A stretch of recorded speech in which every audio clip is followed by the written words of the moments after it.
सच्चे प्रेमी की पहचान।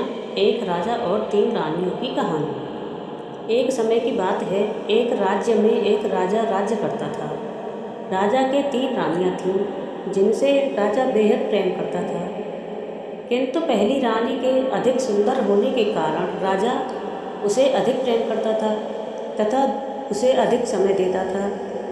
दूसरी और तीसरी रानी को राजा अधिक समय नहीं दे पाता था, इसलिए दूसरी रानी अक्सर राज्य के कर्मचारियों के साथ अपना समय बिताती थी, जबकि तीसरी रानी केवल राजा से प्रेम करती थी।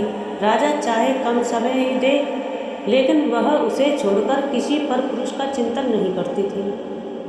राजा रानियों की बाहरी सुंदरता के आधार पर उन्हें प्राथमिकता दे रहा था, किंतु उसे रानियों की आंतरिक मनोदशा का बिल्कुल भी ज्ञान नहीं था। एक दिन कुलगुरु का राजमहल में आगमन हुआ।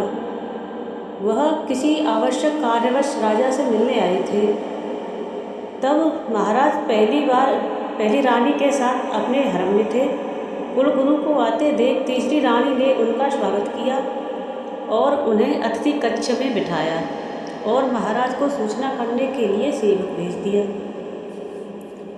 रानी की उदासीनता को देखकर कुलगुरु ने पूछ लिया, क्या बात है बेटी, तुम उदास क्यों हो? रानी बेचारी कुछ न बोल सकी और उठकर चल दी। तभी वहाँ खड़ी एक सेविका सामने आई और बोली, गुरुदेव की आज्ञा हो तो मैं कुछ कहूँ?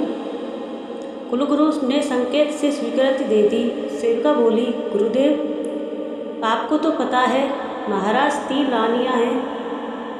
के 3 रानियां हैं, लेकिन महाराज अपना ज़्यादातर समय पहली रानी के साथ बिताते हैं। उनकी इस अपेक्षा के कारण मझली रानी ने तो मन बहलाने के दूसरे साधन खोज लिए, लेकिन छोटी रानी महाराज से ही प्रेम करती है, इसलिए चुपचाप उपेक्षा भी सह लेती है।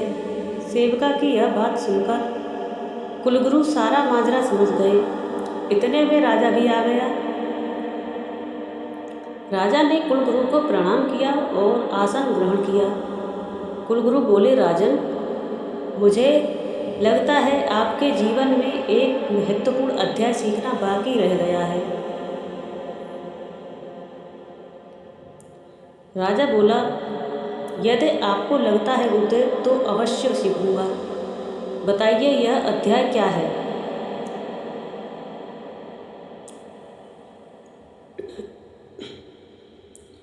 कुलगुरु बोले, राजन, प्रत्येक वस्तु और व्यक्ति का जीवन